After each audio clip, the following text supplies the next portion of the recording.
So for today, I'd like to talk a little bit about attribute queries, spatial queries, and table operations. So all of these are applicable to some extent to both raster and vector data. And so for today, I'm going to show you two different data sets, and we're going to just explore some of this functionality. So the first one that we're going to look at is this vector polygon data set of large ranches in the eastern Brazilian Amazon. These data come from the Contentious Land Change Project, which I am a PI on. And essentially the goal of the project is to explore the connection between land conflict, fighting over land, and land change, deforestation, forest fragmentation, and forest regrowth in the eastern Amazon. So these are real data from a real NSF-funded project, and I think they're a good illustration of some of the functionality that can be involved, can be explored using GIS, right? So here we have 180 large ranches. When I say large, they're about 4,800 hectares or so on average. That's about 8,800 acres. So they're pretty big in comparison with your typical cattle operation here in the eastern United States. Out west, you might find some this big, but this is an area that was almost completely forested in the 1970s and is today less than 20% forested. So big changes in the landscape. And during this time, 1984 or so till today, there were about half of these ranches were occupied and taken away or expropriated by the federal government. The whole history of this is pretty complex and not the subject of what we're talking about today. But I wanted to give you a little bit of context. So like any vector data set, it's good to get an idea for where it's located. To do that, we could add a base map if we didn't have any other data. I just want to point this out because it's good functionality to be aware of. It is pretty bandwidth intensive, but I could add an imagery or imagery with labels or one of these other base maps to get an idea for the environment that I'm looking at. It does take a little while to load because you've got raster layers in the background, but this is very close to the city of Marabá, in the eastern Amazonian state of Pará. In fact, this is the border of Pará state. And if we were to turn these layers off, you see that in 2010 or so, when this satellite image was taken, there's still some forest stands, but the vast majority of this area has been deforested or at least fragmented. Anyway, I'll turn off this base map and reference map because what we're really interested in is the attributes, at least for now, in these data. So if you want to know, like for instance, which properties are larger than average here, we can actually make a selection, basically highlight them in a cyan or blue color. And to do that, there's a selection menu, and you can use the Select by Attributes tool. Now, the Select by Attributes tool has the capability to select from multiple layers or different layers. We only have one layer here, so we'll go ahead and do that. You also have different selection methods. You can create a new selection. You can add to an already made selection. You can remove from a selection. This is good for excluding features with certain attributes. Or you can select, make a sub-selection, right? So there are a lot of them. In this case, we're going to add to or create a new selection. And these data have a lot of attributes, some of which deal with land cover, others deal with market access variables, others with land conflict, etc. Right? So there's a lot of these. But what we're interested in is just asking the question, which of these properties is larger than average? And here there is an attribute called hectare. So the way this Select by Attribute tool works is you're better off, instead of typing into this box, which you can do, you're better off clicking. So in this case, I'm going to double click on hectares to add it to my query. That's what we're making here, is a standard query language or SQL query. Basically, we're saying select whatever from S area properties, this layer that we're working on, where this case or this situation is true. In this case, it would be hectares are greater than or equal to 4,800 hectares. Now, I entered this number in manually. You can use get unique values to actually get values, real values from your attribute, whichever one selected up here, in order to pick a real value. But this should work just fine. We hit apply, and you'll notice that we have 50 selectors, 50 features selected out of 180, and these are just all the polygons where the area exceeds 4,800 hectares. Now, the cool thing about making these SQL statements is we can actually make very complicated statements. So we can say we want places where the number of hectares is above 4,800, and let's see, let's go with the forest cover in 2002 is less than, and this is also measured in hectares, less than, let's say, 3,000 hectares, 3,011.28. And you'll notice our selection has decreased 36 because we're looking for places where both of these things are true. So this is an AND operator, which is pretty common in standard query language statements, and basically it requires both cases to obtain. Both forest cover is less than 3,000 hectares, and the overall size of the property is above 4,800 hectares. Other operators include OR, which is going to expand the selection, allow basically both cases to exist. This selects almost all the properties. Or we can use, we can be exclusionary and say not the one place where forest is exactly equal to this. When you have a case, excuse me, where there's no result, for example, there are no places where the property size is over 4,800 hectares, and where there is not less than 3,000, so basically there's more than 3,011 hectares of forest in 2002. There's no place where that exists in this data set, and so we get an error. And it says an invalid SQL statement was used, which can indicate you made a mistake, but in this case there is no place that meets that criteria. And we can test this by saying something, making this second one more more general. So any place where their forest is above 1,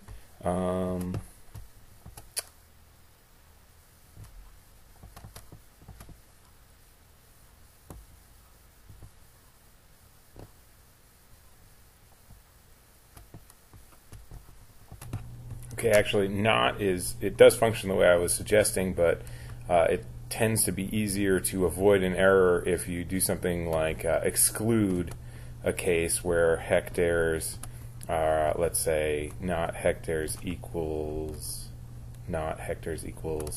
and then some value above 4,800 to exclude it.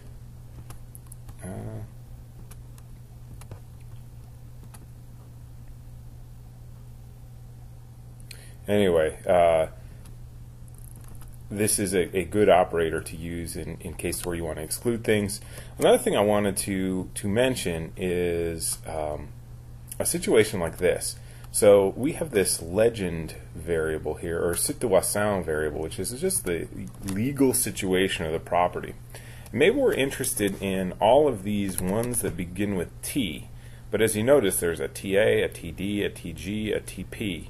Now all of these T values are a property that has some kind of legal title, which means it would be harder for the state to take it away and give it to somebody else in the context of this study. But we don't want to have to put in something like select places where situation equals TA or situation equals, I mean, this is a complicated way to do this. It's a big SQL statement, right? And so this would select all those places with TA or TD. But instead we can use an operator like this. The situation is, I believe, let's see, is like, and then we have to have some sort of wildcard operator. So we can do something like this. Type in T and then put in the percent symbol. Now the percent symbol is a wildcard in this context. And if you notice, I clicked apply and it added one more feature. Wildcards are basically, it starts with this, T, and then anything that comes after that is acceptable, right? So you could use this if you had like tastes good, tastes bad, tastes terrible, right? All three of those would be selected because of this query. So you can make pattern type selections by attributes, right? So this is a pretty neat thing to do, select by attributes. You can limit data sets. You could even extract just those places that have the TA, TD, TF, whatever they are, from your data set into a new data set. So remember, ArcMap works only on selected features, and you should keep that in mind when you use tools. It's a good way to limit the scope of a tool's processing. But we can actually do something like export our data and export our selected features only. And what that'll do is it'll give me a subset of my data. This is a good way to quickly subset data. You make a quick selection, and those features are kind of, you can pull them out just on their own. Now you can access select by attributes in this menu here. Remember too, you can always do selections interactively with the select tool here. And you can have interactive selections that include the various ways, adding to, removing from, or selecting from. Those are all options here for working with your data set, right? So just keep that in mind. The other place you can do attribute queries is actually in the attribute table itself. So here are the data for the that we've been looking at, and let's say that you were interested in finding from the data all those ranches which were had, say, let's see, where's a good one? Down here at the end, I have proportion forest in 2010. You want to find all those places that maybe are violating the forest code in Brazil, which is about 50% forest cover, although that specification's changed over time. So you can, this looks pretty familiar. Select by attributes. We can say prop for is rather than, greater than, less than, or equal to 0.5. Hit apply, and it's going to select all those places, 170 out of the total. It's even going to show you those selected features on the map there, and you can make that discussion or that operation here in the table view. Pretty neat to work with attributes in ArcMap. It's a fully fledged database management system, so you can do lots of different operations here. It's pretty useful. Okay, a few other things to just with working with table selections or attribute selections that are useful. One, let's say that you become interested in the opposite of places with less than 50% forest cover in 2010. You can actually switch your selection with some of these tools here. So just keep in mind, this will bring up the select by attributes window. This will switch your selection around. So now I'm selecting only those that have over 50% forest cover. This will clear your selection. This will zoom to a single selected feature. So let's say that we have this ranch here selected. If we click the zoom to feature button, it'll zoom, it'll fill our view in the ArcMap window with this feature that we had selected. And let's see, what else is there? Yeah, I mean, those are the big selection features. Oh, let's say that we have, we use select by attributes to get to some to some situation, something like this. What we were doing before with the wildcard operator, and we want to just look at these and remove all this. Just look at the selected features and not be distracted by the non-selected features. We can show selected records only. These are all options that are pretty helpful actually for working with tabular data. All right, so another thing that you might find yourself interested in doing would be to maybe calculate new variables from other attributes, essentially make new attributes that are an interaction of two values. A good example of this might be, let's say, a rate or a ratio between two values. In this case, maybe I would be interested in seeing the number of deaths per conflict event, because in this struggle over land, people do get killed. So I would be interested in making a ratio, basically the percentage or the number of deaths per conflict event, and it's probably going to be less than 1 on average on these properties. And so what I need to do is actually make a new field or make a new attribute. When you make a new attribute, you have a lot of different options. One of your readings actually for this week goes through what each of these are. In this case, because I may have values below 0, between 0 and 1, I'm going to select float. And I'll say, maybe I'll call this conflict intensity as my variable. I'm going to hit OK. Now, this is something to keep in mind. Depending on the data type, data structure, data format rather, that you're using, you might be constrained by the length of the attribute name. In this case, I can't have more than 1, 2, 3, 4, 5, 6, 7, 8, 10, it looks like, characters. So maybe I'll just call it intensity. This makes a new column over on the right, and then maybe I want to calculate a value. In this case, I can use the field calculator tool to calculate a value. It'll say, hey, look, you're going to calculate this value outside of an edit session, meaning you can't undo your work. I'm okay with that in this case, but keep that in mind. And then I just need to find my values here. This dialog box for field calculator looks quite a bit like the Select by Attributes tool in the sense that you have fields and a box here. Now, you can actually take advantage of some advanced operations here with our Visual Basic script or Python script if you were into that. You can actually have some pre-logic script code to do things like select individual features or to iterate on some set of values. But for today, let's not worry about that. In this case, we just want to make a simple ratio between number of deaths divided by, in this case, NUMDALR. This is number of direct action land reform activities. Click OK. I'm just going to calculate my results, this ratio, for all of the rows. Now, this is a common occurrence. There was a failure during processing. What could cause this? Well, can you divide by 0? No. And in some cases, there may have been 0 conflict events. But let's go check the Geoprocessing Results window for details, what it tells us to do. So the Geoprocessing Results window is in the Geoprocessing menu. It's in Results. I actually have it open and pinned over here. And in this case, it shows there's an error with Calculate Field. And if I expand this, it will give me a message. So it says, hey, this is how I'm executing Calculate Field. This is the start time. There's a general error. The error is 999999, which is just some kind of error. But sometimes you can click on this link and get more info. In this case, this is a generic error for which the cause does not have a specific error. Doesn't help us. But sometimes it can be helpful. Overflow. Failed to execute. Overflow generally means there's a division by 0 error or some other illegal operation. And so this would be a good way to diagnose your problem.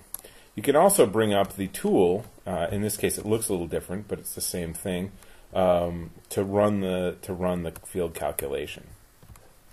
So what could I do here? Well, I could select just those places that have dollar activity and calculate the intensity. And so I want to do that by using a Select by Attributes to say, select places where the number of num dollar, let's find it here, num dollar is greater than 0. Hit apply. It'll find those places. Now I can run my field calculator calculation, and it should work. It gives me the number of deaths per conflict. So in some places the number is 0. In other places it's 2 or 3 or some value between 0 and 1. So this would be, and then given that I've created this conflict intensity variable, I can actually map it. Hold on a sec. I'm going to remove my selection and actually make a choropleth map or shaded colors map, all right, based on my intensity variable. And here I go. You can see the most deadly conflict properties. And what's interesting is some of the ones that are most deadly are some of the ones that are maybe least known or least mentioned in accounts of conflict in the news media. So it's an interesting finding. At any rate, these are table operations that can be very handy.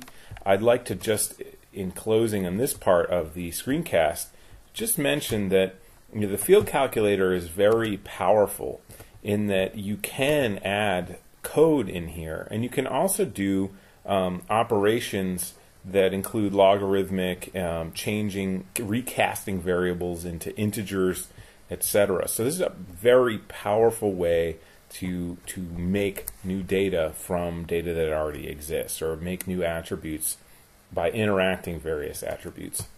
Keep in mind that any of these calculations function only on selected features, and that each one of these columns does have various functionality if you right-click on them, including summary statistics, okay, and even the capability to summarize these data on some other data set or other attribute rather, and you can even hide fields, freeze the column so that it stays over on the left no matter how you move around. What else? You can sort things hierarchically. You can even look at field properties. So keep in mind that the table operations here are pretty advanced in ArcMap.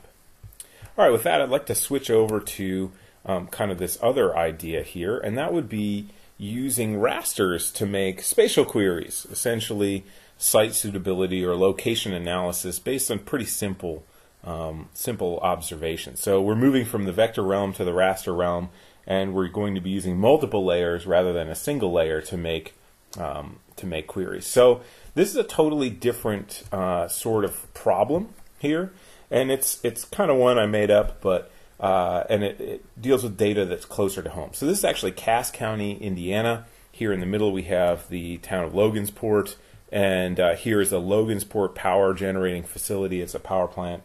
And the idea here is what places might be suitable for a wind farm development. In Cass County, there's significant wind power potential in some areas, and some of the questions some of the questions that GIS is put to use to help understand would be something like, well, where can I build a windmill? And maybe we have three categories or three criteria that we have to meet. One might be suitable land cover, which is all this land cover in green. It's hard or not a good idea to build a windmill in the middle of a forest.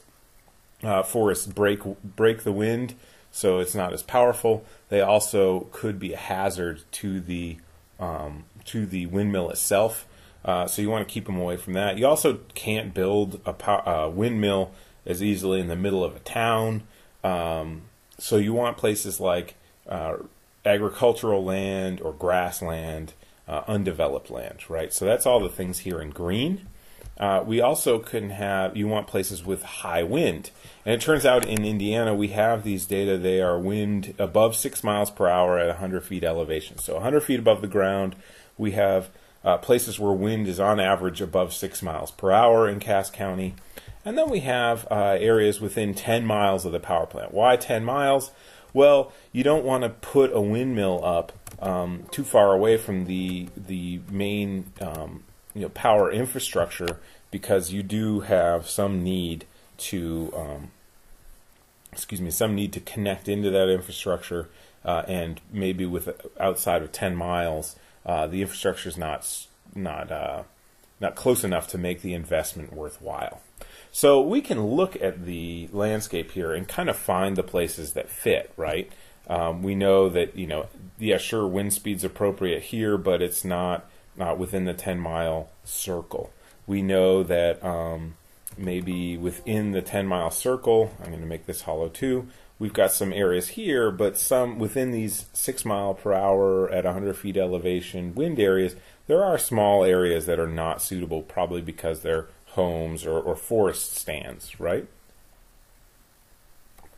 So how do we combine all these features in order to come up with just features that are places where the features would, say, exclude other, let's say, places where the features are just those places we could consider developing a wind farm or a wind development. Okay, well, you can do it in the vector realm using geoprocessing tools, and some of these data are vector indeed. So in this case, we would want to use the geometric intersection tool. The geometric intersection, or just intersection tool, takes two inputs. One might be blue, one might be yellow in this example, and gives us only those places that remain in all of those inputs. So we'll want to input our features. In this case, we want all those places within 10 miles of the power plant. We want all those places with wind above 6 miles per hour, and all those places of suitable land cover. Uh-oh, we have a warning. We cannot have more than 2 inputs with the ArcView or ArcEditor license. Now that's an interesting problem. That is a limitation set by the licensing level that I apparently selected in ArcGIS Administrator. So if we start this up and look, I'm registered at the ArcEditor level, the standard level. I need to be at advanced. You guys are probably at advanced, and I'll change that for my own purposes later. I have no idea why that's there. But in this case, I have to do this operation a couple times. So I am combining wind within 10 miles and wind above, or within 10 miles of a power plant and wind above 6 miles per hour. I'm going to run that, and I'll get my intersection. So that shows me just those places that are that have 6 mile per hour winds within the 10-mile radius. Then I need to run intersect again to include the intersection I just did and the suitable land cover. I'm going to run that. And here, if I turn off all other layers, are those locations within Cass County. So we can see, compared to just intersecting the 6 miles per hour and within 10 miles of the power plant, we have some more openings in the final layer. So intersection is just a way to do spatial queries with vector data. You can do these in the raster realm too if all of these were binary maps. And so to get back to queries and OR in particular, an AND operation in a raster GIS where each layer is a binary, 0 or 1, where 1 is the condition you're interested in and 0 is not the condition you're interested in. The AND operation, so finding places within 10 miles of a power plant and with 6 miles per hour wind at 100 feet above the ground, would be a multiplication operation. Why?